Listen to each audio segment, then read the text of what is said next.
These things are hard in your heart. 30 seconds. Tahun 1945 adalah tahun yang mengubah dunia, baik dalam sejarah sains maupun politik. Dari pengembangan bom atom hingga kemerdekaan Indonesia.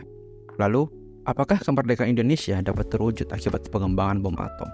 Seberapa jauh pengaruh bom atom dalam kemerdekaan Indonesia yang kita nikmati hingga saat ini? Apakah benar ilmu fisika berhubungan erat dengan kemerdekaan Indonesia? Di video kali ini akan dijelaskan seberapa jauh pengaruh ilmu fisika, khususnya fisika nuklir di tahun 1945 dalam mempengaruhi kemerdekaan Indonesia. Di tahun 1945, proyek rahasia Amerika Serikat yang dikenal sebagai Proyek Manhattan berhasil menyelesaikan pengembangan senjata nuklir pertama di dunia. Para ilmuwan seperti J. Robert Oppenheimer, Enrico Fermi, dan Richard Feynman memainkan peran penting dalam menciptakan bom atom. Mereka menggabungkan teori fisika inti, fisika nuklir, dan teknik untuk menciptakan bom atom, senjata yang akan mengubah peta kekuasaan dunia. Proyek Manhattan dimulai secara resmi pada 17 September 1942, ketika militer Amerika Serikat menugaskan Jenderal Leslie Groves untuk memimpin proyek ini. Namun, penelitian awal yang menjadi cikal bakal proyek ini sudah dimulai lebih awal, pada tahun 1939. Pada saat itu, Albert Einstein dan Leo Szilard menulis surat kepada Presiden Franklin D. Roosevelt untuk memperingatkan tentang potensi bom atom dan mendesak Amerika Serikat untuk melakukan penelitian nuklir. Proyek ini secara resmi berjalan dari tanggal 17 September 1942 hingga 15 Agustus 1945, tepat 2 hari sebelum hari proklamasi kemerdekaan Indonesia.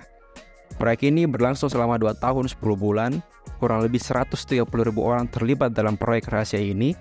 Mereka terdiri dari elemen ilmuwan, insinyur, teknisi, militer, dan staf administrasi. Proyek rahasia ini menghabiskan anggaran hingga 2 miliar US dollar pada masa itu, yang setara dengan lebih dari 30 miliar US dollar jika disesuaikan dengan inflasi hari ini. Jika kita konversi ke rupiah dengan asumsi kurs 15.500 rupiah per 1 US dollar, maka proyek ini bernilai sebesar 465 triliun rupiah atau kurang lebih 13% dari total anggaran APBN Indonesia tahun 2025.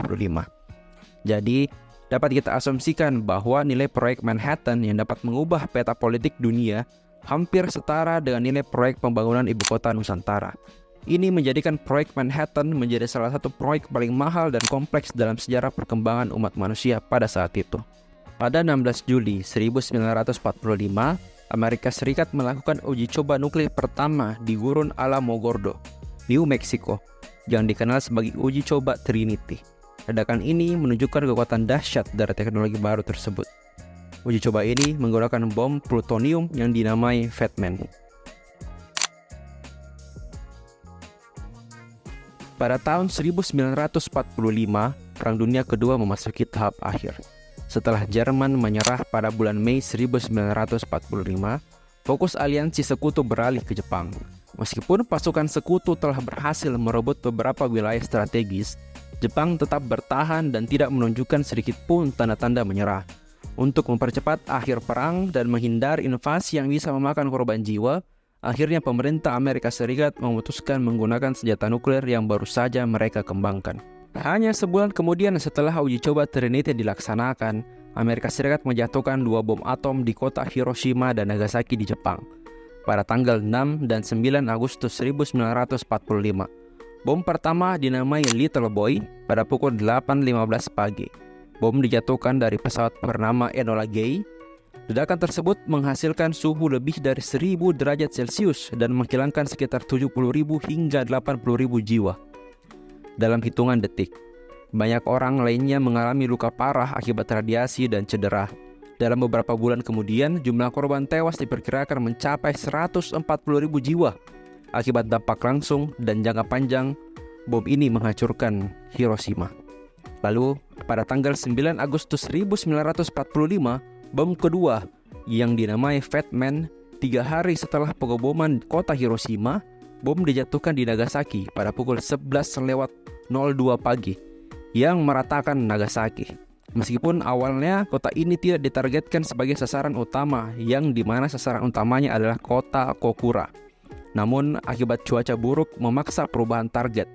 Ledakan tersebut menghancurkan sekitar 40.000 orang secara langsung, dengan total korban tewas yang meningkat menjadi sekitar 70.000 jiwa. Dalam beberapa bulan setelahnya, peristiwa ini menandai penggunaan pertama senjata nuklir dalam perang. Dalam hitungan hari, tepatnya pada tanggal 15 Agustus 1945, Jepang dipaksa menyerah tanpa syarat, sekaligus mengakhiri Perang Dunia Kedua.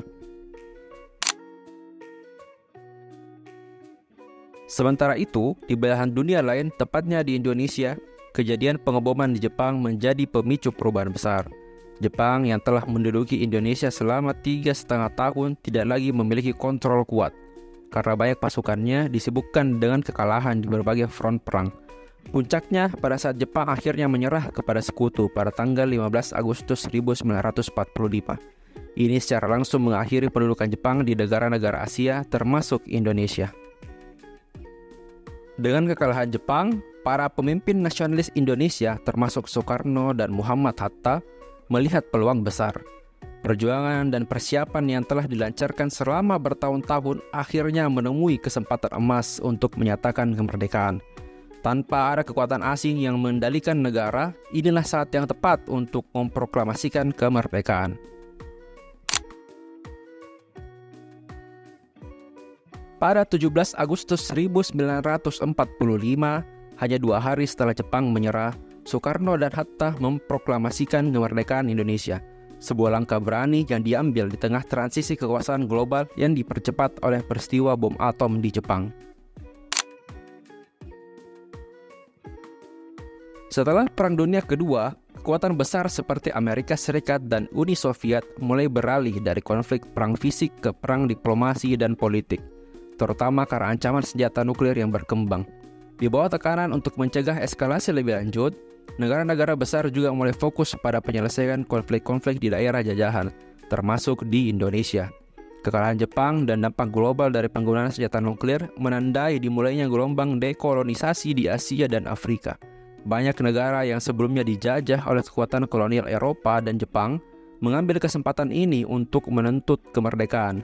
Indonesia termasuk salah satu negara yang memanfaatkan momentum ini untuk memperjuangkan kedaulatannya. Setelah Perang Dunia Kedua, kekuatan kolonial tradisional seperti Belanda, Inggris, dan Prancis melemah, baik secara ekonomi maupun militer, utamanya Belanda, yang sebelumnya menjajah Indonesia. Kehancuran besar di Eropa, terutama akibat perang melawan Nazi Jerman, membuat Belanda tidak memiliki kapasitas yang kuat untuk langsung mengambil alih kekuasaan di Indonesia setelah Jepang menyerah. Setelah suksesnya proyek Manhattan dan penggunaan 2 bom atom di Hiroshima dan Nagasaki, akhirnya mengukuhkan posisi Amerika Serikat sebagai kekuatan global yang dominan. Setelah perang, Amerika mulai memiliki pengaruh yang lebih besar di wilayah Asia dan Pasifik, dan cenderung mendukung proses dekolonisasi. Meskipun Belanda berusaha merebut kembali Indonesia setelah kemerdekaan, tekanan internasional yang didorong oleh perubahan geopolitik pasca perang membuat proses ini sulit. Setelah proklamasi kemerdekaan, Indonesia langsung terlibat dalam dinamika global. Dunia memasuki masa perang dingin, di mana 2 kekuatan besar, Amerika Serikat dan Uni Soviet, saling bersaing memperebutkan pengaruh global. Indonesia menjadi salah satu negara yang berusaha menjaga netralitas di tengah ketegangan dunia. Hal ini ditunjukkan dengan gaya diplomasi Indonesia yang tetap membangun relasi dengan Amerika Serikat dan Uni Soviet. Peristiwa-peristiwa sains, terutama dalam pengembangan dan penggunaan bom atom, secara langsung membantu mempercepat kemerdekaan Indonesia dengan memicu kekalahan Jepang dan Perang Dunia Kedua. Kekuatan nuklir yang menghancurkan 2 kota di Jepang justru membuka babak baru bagi negara-negara seperti Indonesia. Kekosongan kekuasaan yang terjadi di Indonesia setelah Jepang menyerah memberikan kesempatan bagi para pemimpin nasional untuk memproklamasikan kemerdekaan. Selain itu, perubahan tatanan global pasca perang membuat negara-negara kolonial Eropa, termasuk Belanda, sulit untuk mempertahankan kekuasaan mereka di wilayah-wilayah jajahannya.